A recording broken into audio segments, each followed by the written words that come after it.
Hi, I'm Meeta. I'm a photographer and a food stylist, and I've been working from Germany, that's where I'm based at, for the last several years. And I've been working with Dima on several projects. One of them was her cookbook. So it was quite natural that we sort of got together and started talking about her book. And she actually then got me on board to work with her book. Dima's vision for the book was very particular.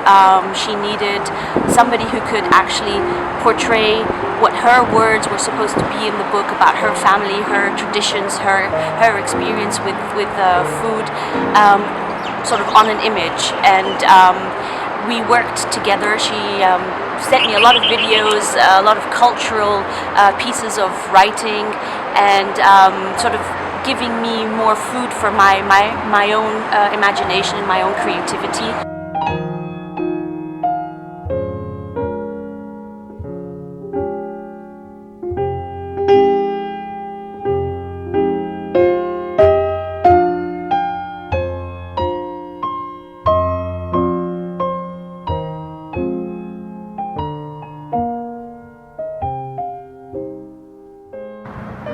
So it was a challenging project, challenging but not in a negative way. It was challenging in a very positive way because it made me grow, it made me think out of the box.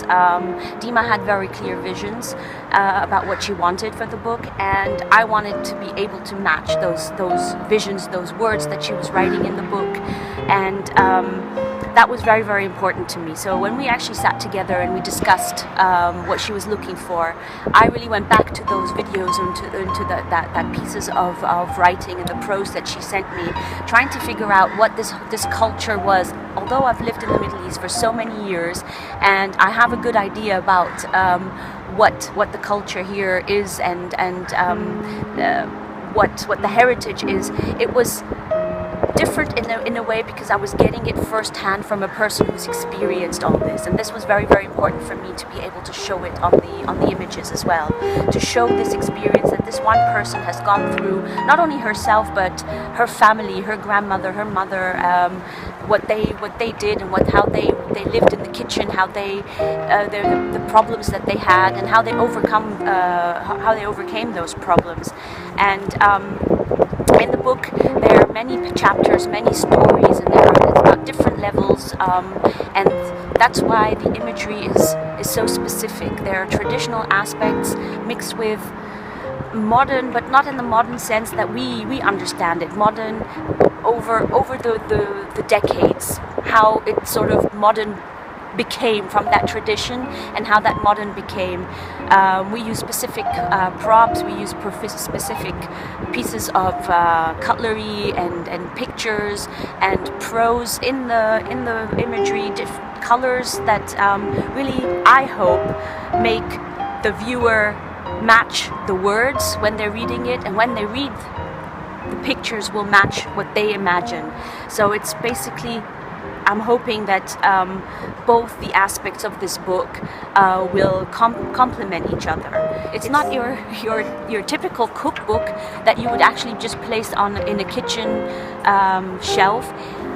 I think it's a cookbook that you'd actually put on a coffee table and always come back to it, refer to it, not only just for the recipes, but for the stories, for the pictures. When you're drinking a cup of coffee and you have those important 5 or 10 minutes and you just don't want to waste those 5 or 10 minutes, it's the kind of book you'd pick up and you'd flick through and sort of be inspired to do your own creativity, whatever that is, to find a new outlet and be inspired. Let's see.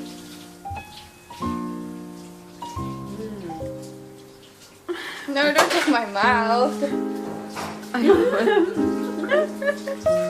All right, Meeta, your turn. I'm just gonna eat the one with the lemon as well. It tastes so good.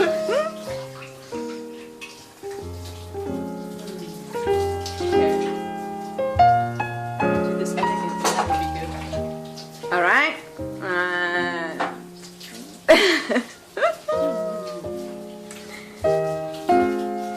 And now it's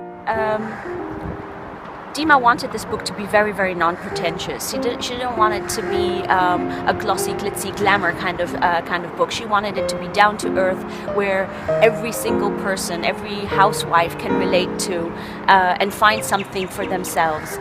From the land to the table, everything that happens in between, and without any aura of arrogance. It should be something that everybody wants to cook in the kitchen. The recipes are easy to make. They're traditional. I've tasted them, and they taste absolutely fantastic.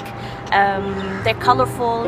And I hope that the images that sort of complement her recipes will give, maybe not a typical Arab, maybe a European or an Indian or American, the idea about how it's supposed to be served, and inspire them to cook from the book as well.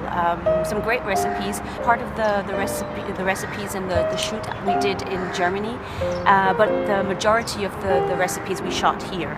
I think we did about 180 recipes or 180 shots in about 4 days. And it was absolutely an amazing level that we were working on. Dima would cook all night, and I'd come really early in the morning, and we'd be shooting and cooking and styling, and at times frustrating, but at times on a massive high level, enjoying every single moment of the book. Like I said, Dima and I, we worked very well together. We have a lot of jokes and we have a lot of laughs, and we know when it's time to get serious and really focus and work. And I think it's possible when both of the people who are working on the book share that passion, to be able to work on such a high level. We were distributing the food everywhere. Everybody that was willing to take the food, we were sort of giving it away, from the security guards to the mosques. Dima has a mosque where she lives, and she actually went down and gave the people food. But I think on the third or the fourth day they were quite full, and they were like, "Thank you, madame. Thank you, madame." They wanted no more fish. Yeah. They wanted chicken. Okay. No more fish. Yeah, or whatever. They actually placed orders, so it was fun. It was a different aspect to something like I've never actually worked so intensively, so closely with the client. Mostly it's when at home I'm working on magazines and bigger projects, but this intensive, this closeness that sort of me and Dima share together is very different to many of the projects that I've worked on. But you have to, because Tom.